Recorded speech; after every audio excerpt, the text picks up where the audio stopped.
Hello and welcome to the first ever podcast episode, Geeks Around the Mic. My name is Patrick. I am a big movie nerd. I like anime as well, big into One Piece, and I am here with my fellow friend Scott, who's gonna should introduce himself. Go Hello. on. I was waiting for you to make the introductions. I'm sorry. It's the first ever podcast episode, and I'm like, what do I say? No, But please, just yeah. give your introduction. I gave my introduction. Hello, my name is Scott. I am big DC fan. This is my original channel may be in the description. Ooh, eyebrow raise. Yeah, but what's the name? What's the name of your channel? Just my name.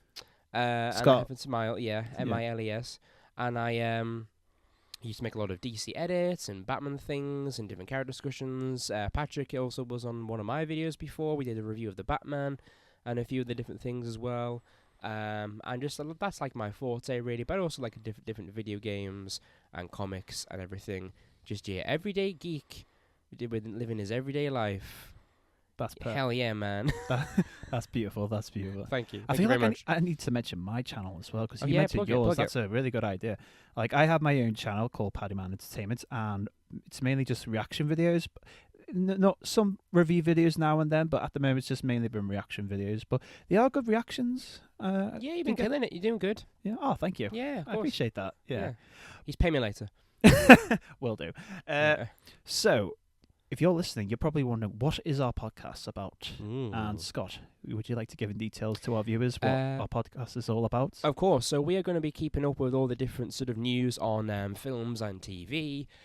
Different things such as, TV releases, going through each episode. Maybe if it's a weekly episode release date, then we'll sort of, give our thoughts each week. Different trailers that will come out. Yeah, give our points of views on that. Maybe show some reactions as well. Yeah, definitely reactions would be good, I think. Yeah, we've got, different trailers that everyone's excited for.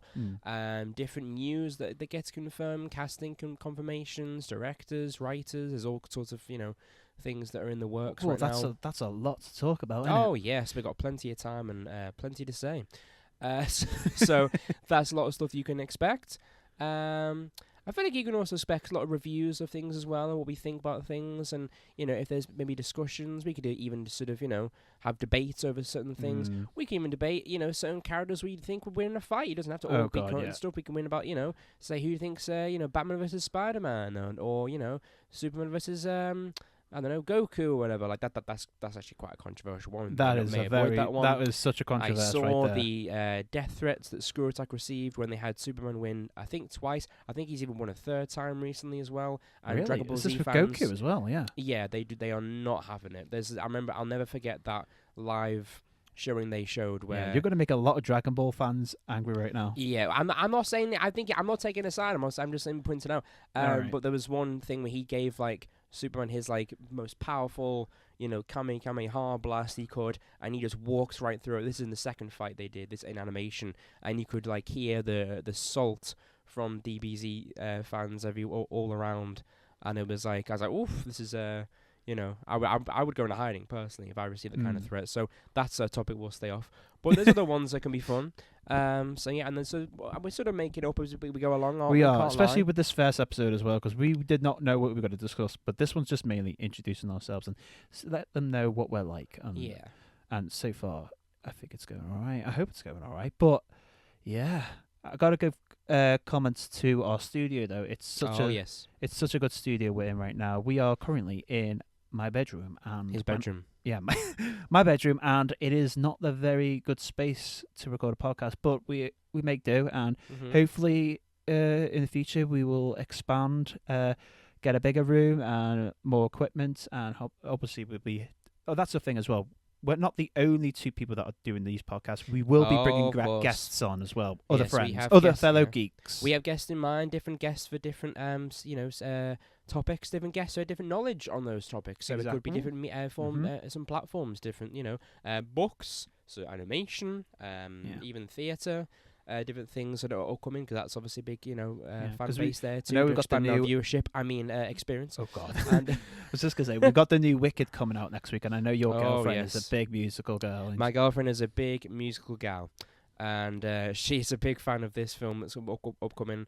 We recently watched the newest one. Well, not the newest one. I beg your pardon. The sort of most newest version on YouTube. This guy put together basically just the different clips of different versions of the show, which are the best angles, and then he put it together in a cohesive sort of story. Oh, so he did like the whole show, but obviously like. Well, he found different clips online and said, "What's the best angle for this scene? What's the best angle for this scene?" and cut them together. And it's a bit jarring because obviously the different angles are different shows, so different actors playing the roles. So like, and it will be in the same song. They'll cut to somebody else singing it because that angle is better for that particular part of the song. So it's a bit of a jarring. It's like watching a remake and original film combined.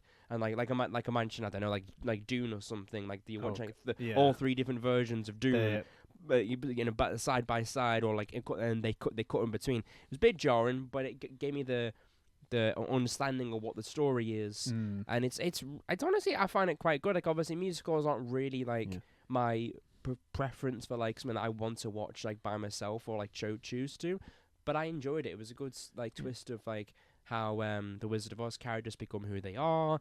That of course spoilers obviously, but it's like how the Wicked Witch isn't as actually bad as everyone thinks. And that's the twist. Like you think she's the bad one all along, but really she's not. Yeah, and it's just a cool way of how they view. I feel like it's quite meta in terms of how they comment on like making one person a bad guy, villainizing them, and how people are manipulated and stuff. And it's a really cool, like, just quite sad, but also really really quite well written story. So I'm quite intrigued to see how they do it. I believe the film is only going to be the first half of the musical. Yeah, I've heard that as well. That it's going to be split into parts. Like I don't know if it's a 2-part or 3-part. But do you know what? Want to know an interesting fact about Wicked though? Originally, it was going to be started out as a movie. It was going to be started as a movie until I don't know who the original creator is, but he got suggested by someone that rather than starting off as a movie, why not turn it into a musical? And then he just blew up with ideas like, oh my god, this could be a good idea as a musical. So that's how Wicked originally started off as it was going to be a movie, but then got changed into a musical. And now here we are. Don't know how old Wicked is. It's pretty old. My sister used to watch it, so it's quite old. It's got to be 2 decades. 2 decades long then. So here we are in 2024, and we're getting the first film for Wicked. Yeah. And I've only seen it for the first time this year, and I enjoyed it. I thought it was really a good musical, and I'm Me too. looking forward to seeing the live action on the big screen. And the sets they've done, like if you've seen the behind the scenes stuff, they put a lot of money into this. It's not like the majority of it is all set. It's not like CGI. So that's the thing I probably will appreciate more when watching this movie, is that it's not heavily involved with CGI. It's more practical. Oh yeah, that's always like something that I think people appreciate, especially now with most films now with like Marvel and everything else. Like everything is just so like CGI obsessed that you don't really appreciate. I mean, obviously that does take a lot of time and talent behind it, but I think people always find it much more impressive when there's actual built sets and you take your time with it more. Either something that's going to be in the film for like maybe 2 minutes, and it makes all the difference, I think, and it really. So yeah, that would be cool to see. But yeah, so that's cool. Just for an interesting fact, while we carry on talking, I want to know what the budget for this movie is, though, because CG is what makes productions really expensive, and I just out of curiosity want to know what it is. Sorry, Scott is just overcoming. I'm just slowly dying over here. You can cut he's that just out. slowly recovering from a bad cough. But I had tuberculosis. Yeah. Oh wow! I thought I was going to do an Arthur Morgan and have my moment on the mountain going, "May I stand unshaken?" Oh my god, that was me on a Thursday night, leaning on my bed. All right. I've got the budget here, and I'm surprised though. Like, it is a lot of money still, but I thought it'd be like in the 200s, but no, it's actually $145 million.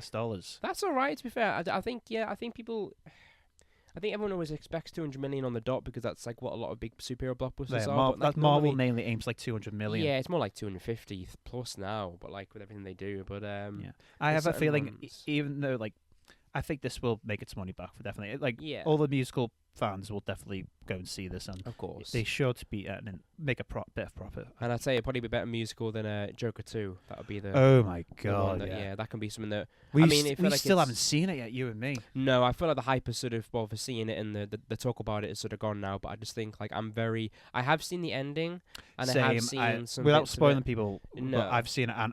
It was by accident though. I clicked on it on YouTube. I saw it. I was like, "Oh, a clip from Joker 2." Watched it, and I regret clicking on it. And I could see why a lot of people hated this. But in a way, I'm also not surprised that happened as well, due to the sort of the timeline of where it is, and I think they still want to, even though it's obvious they're not going to continue with this universe, I think they Thank want God. you to, they want the audience to think, oh well, there can still be a Batman world in here that can happen. They can still have a Batman that comes to this world and everything, because you had a Bruce Wayne in the first movie and his parents died like usual, and that was a really cool way that you know, I always loved the idea that both Joker and Batman were created on the same night. I thought that was a cool twist. My favourite one is still the Ace Chemicals Killing Joke origin, when he falls into the chemicals and he sees Batman and he's obsessed with him and all these things. But I did like that twist, but unfortunately that film, I don't know what they were doing with it. They should have just left it with the first one. Yeah. Like, when they confirmed that they were going to do a sequel, I thought, oh my God, they didn't need to do that, because the first one did so well. I enjoyed it. Yeah. But it's all about ambiguity as well, because what was so good about the first movie too, that was sort of a callback to the Killing Joke when he says, if I'm going to have a past, I prefer it to be multiple choice. The film, I think, leaves it open to whether or not it all actually happened.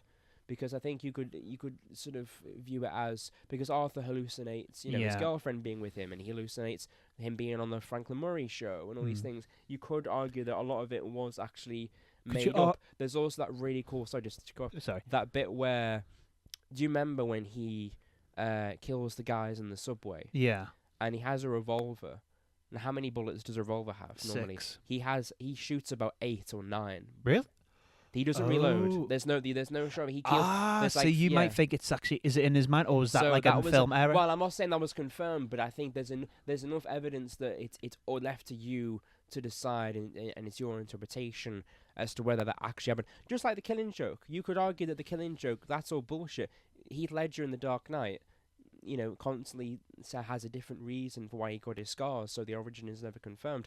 I feel like that. So I like when the Joker's origin is ambiguous. This movie, obviously, the second one just completely undermines that. No, it all happened, and now we got this one here. And I just think, like, I don't know. I like you said, it should have been just one movie. Because the first one, you can interpret that Arthur Fleck was just actually an inspiration for the Joker, so he wasn't actually the Joker. Someone else could be the Joker, but which I think, I saw some people say, well, does that mean the Joker's a copycat? Well, not necessarily. It could just be that, like, he improved what that was, or maybe took it in a different direction, because there's a lot of different sort of villains in the past that are inspired by other ones and things in both Marvel and DC. Like, you got Spider-Man has, like, the Hobgoblin after the Green Goblin, and you've got all these different ones there, and you've got Batman Beyond has, like, the Raw Flush Gang, which is basically just like a bunch of people inspired by the Joker and Harley Quinn. Like, there's different inspirations you can do. So yeah, the thing with the Joker, and the thing that I'm worried about with the sequel as well, is like the cost to make the second film, because it was like nearly 3 times the amount than the first film. Like, it cost them $200 million, which is crazy. They did not need that. I think money. they've just about made their money back. However, that does not include marketing, though. There's rumors saying that they spent 150 just on marketing alone. So they've already crazy. Yeah. Well, movies need to have, I think it's about double their budget to break even. So if a movie costs $200 million to make, they need to make $400 million in the box office to break even. But like you said, that's just like the movie itself. You've got marketing, you've got the different things there. So yeah, I think people quite realize how much money films need to make in order to get a profit. Like, it's when you break it all down, there's not much that remains left. That's why Disney were just so keen on Marvel, because of how many billions the Avengers films made, because a lot of that, like, obviously was profit, but it just, I remember No Time to Die was one where it got out that because of the delays of COVID and all these things, they needed to get $1 billion, like, dead on the dot, in order to, I think, whether it's either achieve a profit or get the money back. Do you know how much No Way to Die cost? No Way to Die. No Way to Die. No Way to Die. Oh, No Time to Die. Sorry, No Time to Die. Spider-Man. No Way Home to Die. Oh, No Way to Die. That's the next one. No Way to Die. No way to. There's no way. Well, he died in that one, so there's no way he can die in the second one. I think it was about. I'm just checking it right now. I'd say 200 mil. I don't know. I think it would probably be more. Well, than the budget for No Time to Die was between 250 to 300 million. Okay, not surprised. That is a lot. Well, they're more practical too, aren't they? As well. That's another one that and the box office was 774 million. So was that all? Was that all? Yeah. I swear it reached like 900 million or something. Yeah. Well, that's just what it's coming up at the moment. And what's that coming from? Oh, Wikipedia. No wonder why. Wikipedia. So don't believe that you're using all Wikipedia for your source of information. That's a famous Henry Cavill. Cavill quote. I know that he makes the great tusk there. He did it really so well. It's pretty sexy. I can't lie. It was so satisfying. It was. Yeah. It was. You know. I could just probably just put that on the background and fall asleep as an ASMR. Put the ASMR. Just Henry Cavill in general is talking to you. Maybe sing a bedtime story. That'd be cool. He does it in the Geralt voice. Oh my god! Oh, don't get me going with it, because like I'm so disappointed that he's not coming back as the Witcher. I'm not. The show sucked. But here's the thing: I've only watched the first season and I enjoyed it. Yeah, I still need to watch the rest. I'm lying. I did enjoy it, but I haven't read the books, and I've not played the games. Really I'm a casual Witcher fan. I've been tempted to play Witcher 3, but I don't know. Yeah, I will try and see if it's around. But it is time consuming as well. Like it is such a bit long game. I need a game that I can get my teeth into, and I haven't done that for a while. I've been thinking of replaying Skyrim again, but there's a lot of games that like I just think this kind of casual those type of games are good to play for a while, and then you just never touch them for a while. Yeah, no, but The Witcher was like one of those. I feel bad for Liam Hemsworth coming back in because he's such a.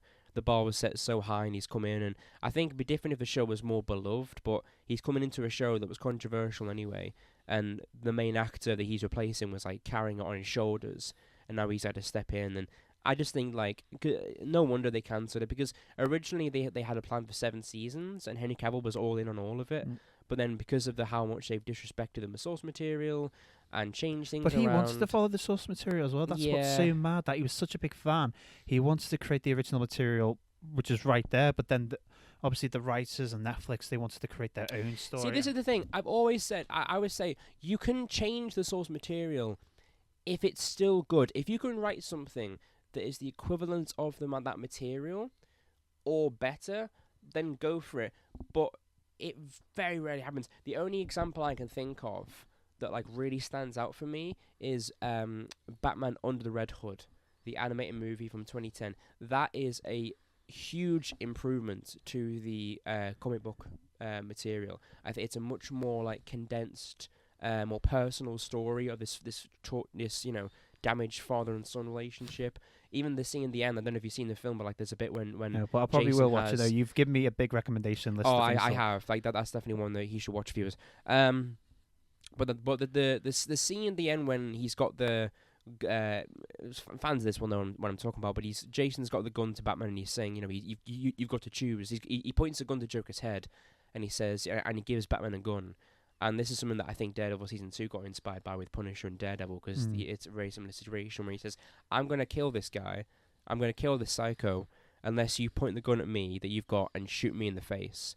And Bruce, in the comic books, is like, no, Jason, don't do this, no. And he fucking throws a batarang at him, cuts him in the neck. And he purposely goes out of his way to save Joker at Jason's expense. And it really like makes Bruce look bad, in my opinion, because it shows clearly he cares more about his kill rule and the Joker than his own son.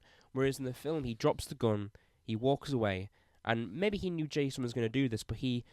In like an angry sort of attempt, he points a gun at Bruce, shoots Bruce. Bruce dodges the bullet, throws a batarang, and disarms Jason. And that's how he technically saved the Joker. But you can argue it as like, well, self-defense. He shot at me, so he doesn't go out of his way to save the Joker. That's like a big that scene alone it makes it a huge improvement. But that's in my opinion, I'm sure there's ones out there. I'm sure there's films and TV and stuff that improve things, but it's one of the only things that I've seen that improves it. So they very rarely do it. And I think that like when you're making a show that is so beloved and everything, I think that for some reason the trend now is to have them go out of their way to not play the games or read the books or the material. And they go, no, we didn't do that. We just did our own thing. I was like, okay, well, you can't be surprised if people don't like what you're doing. It's just like, so yeah, I'm not surprised the show has been cancelled. It was meant to be 7 seasons, now on 5. So is the next season going to be the final one? No, they're going to do 2 more. So Liam Hemsworth is coming in. That's if the next one does well, though. If it does poorly, they could just end them. They could, but I think they've got to just stick with it now. Even if they think, oh, sod it, may as well go for it. I reckon they're probably going to shoot both. They've shot both back to back and said, right, let's just release it and then just be done with it now. But they just go see it. So meant to be 5 seasons, going to be 5. No, it's meant to be 7 seasons, going to be 5. So yeah. They should put that money to good use and carry on with the One Piece live action. Oh yeah. So if you're not aware, my dear viewers, you might become quickly aware that I'm obsessed with Batman, and it's about the same level as Patrick is obsessed with One Piece. So yes, take it away, Pat. What is your? that is you're right there. And that conversation then was like really like I get it as well, because with the One Piece live action though, it really follows the source material, and it's very hard to adapt and animate into live action. What is One Piece about? Because I do not have a clue. Okay, in short, One Piece is a world of pirates, and there's a lad called Monkey D. Luffy who wants to become the king of the pirates. But this whole world they live in, there's these fruits called devil fruits, and if you eat one, it gives you like superpowers. So his power is he could stretch his body. He's made of rubber. He could stretch his body to like he could like a rubber band basically, and he has like these cool powers. However, even though it's like Mr. Fantastic in a way, yeah. Okay. However, even if you eat one of these devil fruits, it does come with a price though. It takes your ability to swim. So he falls off the ship into the sea, he will drown. He can't swim. Oh, okay. So that's a very unique power. Well, like you have a power, but pirate setting on ships is quite an important. Yes, that's and the whole world is about pirates. And right, but cool. the story to it and the characters is what makes One Piece just so memorable, and it's still ongoing to this day. Like over 1,000 episodes, over 1,000 chapters, and now the live action's happening. And the first one did so well. Season 2 is currently being filmed right now, and. But like I said, they're following the source material, and the original creator is heavily involved with the production, and he actually gets final say as well, which is so rare for productions like these. Usually the creators have no involvement in like films or TV shows, but the creator of One Piece is heavily involved, and he gets final say, which I think is that is good. Very That's good. why The Last of Us, in my opinion, was done at the least, good, at most, like really well done, because Neil Druckmann, who created the game, the first game, was like really heavily involved with everything, and he was with the showrunner, and he was making sure all the right, story decisions were there and everything, and even obviously implementing changes that he actually like agreed with as well. I think there's been obviously. I mean, I used to watch like a lot of interviews when the show was coming out. I was very hyped for it. Yeah, I was saying. I'm just trying to remember the producer's name, but yeah. But no, he actually came up with a good idea of the episode in episode 2, which Neil Druckmann directed. Yeah. The bits when Ellie steps on a vine and then it triggers all like the rest of the infect. Yeah. That was actually the producer's idea, and when he came up with that idea, Neil Druckmann was like, "You bastard," because he thought that is such a good idea, and I think they could add that in part 3 if they ever do make another Last of Us game. Yeah, they could. Yeah, I think that I remember Neil Druckmann said that. I haven't seen the full thing, but I know you have of the Grounded 2, like behind the scenes of part 2. I think he did say at the very end, like, then there may be something more to tell here. Yeah. They're going to make a part 2. They're definitely going... No, part 3. Yeah. Part 3. They're definitely going to. But there's also a bit that I remember Troy Baker said that he liked that Pedro Pascal did for that same episode where Tess died, that when he's like, oh, show me the bite, and she, like, walks up to him, and he gets the gun ready, and he's like ready, and Troy Baker's like, you motherfucker, because he wished he had that moment there. So that's cool. I like stuff like that is pretty cool.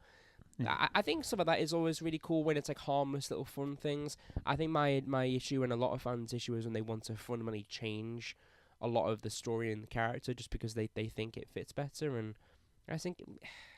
No, just leave it as it is. I mean, some things are better. Well, you had Bill and Frank in that, which was good. That was like such a good episode as well. Yeah, I think that was why it was good, because just to say that was its own original, like, stuff.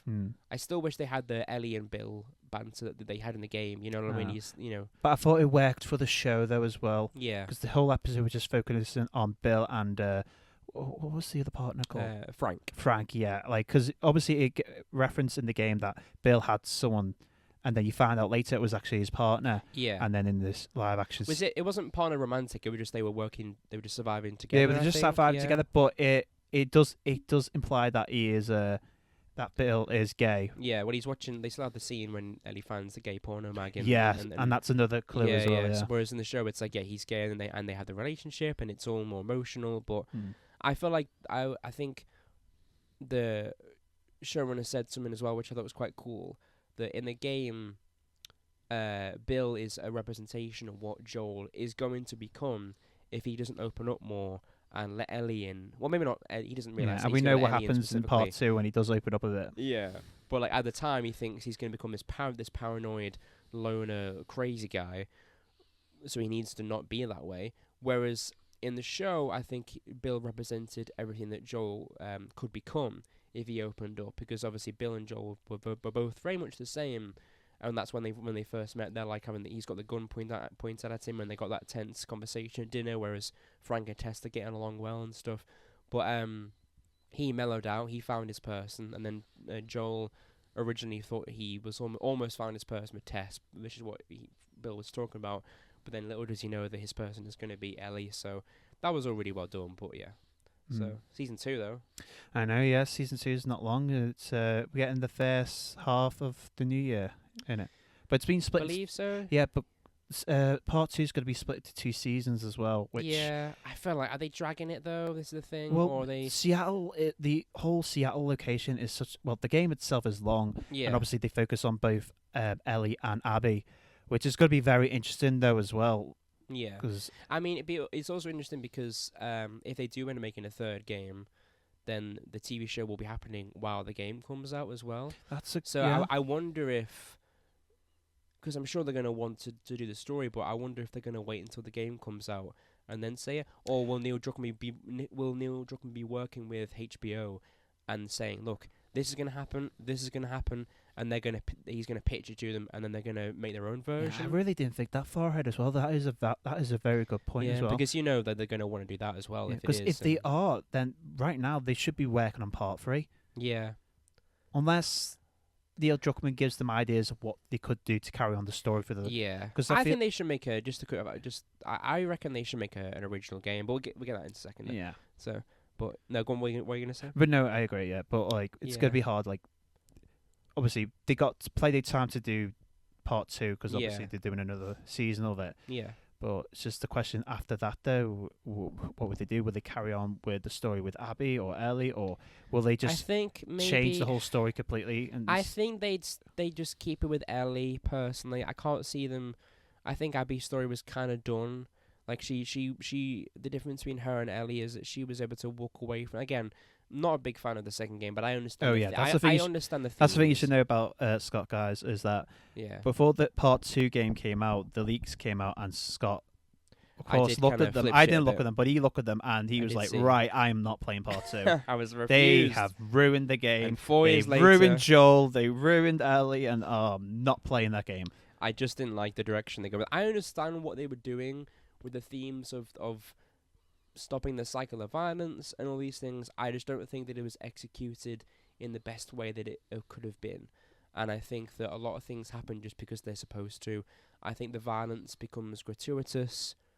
Is that a word? Gratuitous. Gratuitous. I can only say it in an American accent. Gratuitous. And I think, a lot of the stuff could have been done better. I think not even just like what happens in the opening, but also just like throughout it. I think a lot of the deaths are just done as pure shock value, whereas in the first game, they had a lot more agency and a lot more of the death served a higher purpose. Like every death in the first game served a higher purpose. Tess was like Joel's safety blanket, so forcing him to connect with Ellie once she died. And then Sam Henry was like a shock to the system of like the danger of this world, but also it made Joel, I think, doubt himself and want to give Ellie away. It also motivated Ellie more to cure, both in the game and the show, to cure the world because of being immune, because Sam dies from an infection, or has to be put down because he got infected. Obviously David getting killed is like, changes Ellie forever, and then of course Marlene dying is like shocking to show how far Joel will go to protect Ellie. The second game doesn't have that. The second game's deaths, in my opinion, like most of them, are just there for shock value, for just everything, and they're just not well done. So, but the thing about the show is, I know it's ironic because we're talking about how much we love how the show adapted the first game and everything, but I am intrigued as to how they adapt the second game story. Yeah. I'm more intrigued in seeing from a non-gamer's perspective as well, because obviously we play the games, we know these characters, but for the people who don't play the games but watch the show, I wonder what their thoughts are going to be like for season 2, and especially with Abby, for what she's going to do in season 2, without giving spoilers away. I want to see what people's thoughts of Abby. Oh, they're going to be pissed. They're going to be furious. But and then I think maybe they'll do a better job to get people to like her more. Because I always thought that they should have introduced her and got us to like her as a character before she does what she does, so then we're more conflicted. But the problem was, you introduce her by, killing off this beloved character. I think we're may as well go into spoiler territory here. We can always put spoiler link warning in the description. You introduce her by killing off this beloved character, and then you expect us to like her more, and then you have more time with her, and it's like, no, when you start here, you got to reach that. They should have really started with playing Abby and Ellie for the majority of the game, and then for that event to happen later on down the storyline. Have them be like a cool, badass, friendship duo, surviving out in the world. Maybe Ellie runs away after finding out what Joel did, and then meets Ellie on the road, and then I think even Angry Joe said this. Actually, I think I'm stealing it from him. And then they become this sort of duo, and you get to care about their friendship. And then Abby does what she does, and then you be more conflicted, and then you explain why she did as well. But I always find it funny how in the first game, they obviously remade Part 1 for the PS5, and you can tell that it was a retcon because the doctor that Joel kills in the first game, he's wearing a green surgical outfit. He's got a darker colour skin.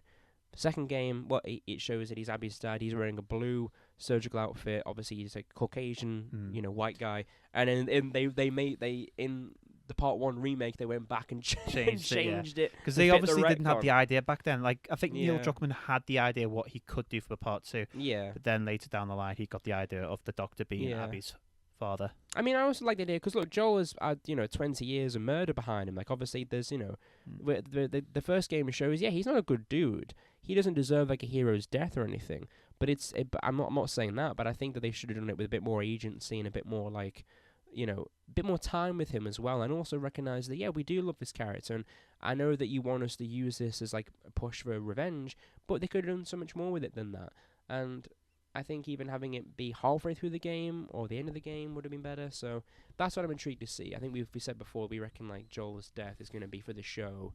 You reckon episode 1 of season 2? I reckon episode maybe I'm gonna go in a stretch and say episode 2. And I think episode 1 may end in a cliffhanger, or either the ending of episode 1 or the opening of episode 2. Yeah, I think it's going to be episode 1 in my opinion, but it could be 2. But if they want to move the pace on as well, because they've got a lot to cover, I reckon it could be first episode. Yeah, I think that they could. Well, they don't want to do what The Walking Dead did with Negan and open a season with that death. It's maybe different. Nah, not like that. No. Yeah, Christ. Oh well, but there you go. So that is a small taste of dear viewers. Oh my god, yeah! What's to come. This is our first episode. We just had a big random waffle, I think. But this is just kind of what you can expect. We're going to be talking about our opinions on things, different news that we know. Hopefully, if people listening obviously don't know a lot of this stuff, so it will be good, information that you haven't heard before. But even if you have, hopefully you can appreciate our take on certain things. But I think we can answer, why we originally wanted to do this podcast? What was your... Well, we did try in the past, but we might mention that in future podcasts. But we did originally we did start off trying to make a podcast in the past, but didn't work out well. But we'll go in more detail on that in future podcast episodes to come. Fights broke out. It was chaos. Yes, our studio burned down. Loads of blood. Yeah, no, it was just friends get left behind. No, we just that's life. That's life. No, sorry. That's what all people say. Oh no, I'm not going to sing on this. That's the one thing we will not do is sing. Get copyrighted. We will not do a karaoke theme episode. No. So yeah, there's a lot of different stuff we have planned in the future. I think, obviously we talk about DC. We've got James Gunn's DC Universe. Yes, which we'll be doing a big long podcast episode for that, and so it's going to take the helms of that one. Yeah, I want to talk about just sort of different projects that are being made and that have confirmed, and whether we think they're going to work or not, giving us some information about each of those and what we know so far. And then obviously, maybe even a sort of release date order, I think, is an important thing, and what they could build towards.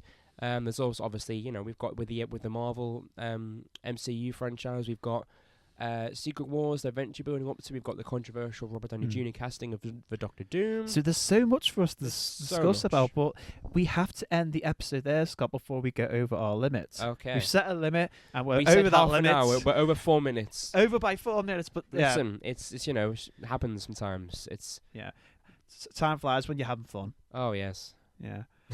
But that's the first episode of Geeks Around the Mic. I am one of the hosts, Patrick. I am one of the other hosts, Scott. And also we have our friend Jason, because it's is it called Geeks Around the Mic or 3 Geeks Around the Mic? Well, originally it was going to be called 3 Geeks Around the Mic, but then it got changed to Geeks Around the Mic because it's not just going to be about us talking, but we're going to be bringing other people into the podcast, other geeks, about other genres of like games, comics, movies. I don't think we should call them geeks when we actually speak to them in person. Hello, fellow geek. Hello, fellow geek. They'll probably be quite insulted. Yeah. I think it's fine when we refer to ourselves, but maybe we sit someone down. Everyone geeks out in their own way. Like people geek out. Yeah. People geek out of like what different types of coffee they like to drink, and they can geek about the flavor, or geek out about different cars. It's, yes. Geek to me is just a word you use. It's just interesting. It's on the hobby. interest of what you have, and you talk about it a lot. That makes you a geek. And I think it's important to celebrate them all and not talk about one as if it's better than the other or compare or anything and say, no, I prefer this. Don't be looking at this and this. Like, I think it's important to show everyone's got unique interests and different hobbies, and everyone's got something to say as well, and everyone has a voice. Everyone has their own opinion, and then we can debate that opinion. Of course. Or we could agree with them. But yeah, that's the end of the first episode. Thanks for listening, and we won't talk about our social media just yet because this is our first episode. Unless you want to share out, well, we shared our YouTube channels, but do you have any social medias? None that I feel comfortable sharing. Yeah, because some of you guys are weirdos. I'm joking, mate. No, that's cruel. You need to publicly apologise to our listeners. I publicly apologise to listeners for thinking you're cruel. Yeah, I'll give him a slap behind the scenes, guys, for you guys. And being worried that anyone would stalk me on Instagram, which you may do. It's happened before. It hasn't actually, but I just want to make myself feel important. We'll give it a few more episodes, and then we will have our socials up and running. Yes. Geeks Around the Mic, Instagram, Geeks Around the Mic, X, Threads. Twitter, Threads, TikTok, yeah. Facebook for all you that's down the future line. But for now, we just want to give our opinions, our thoughts on, talk about our excitement for future entertainment. So we're going to sign off now. So thanks for listening, and we shall see you in the next episode. So bye. Bye.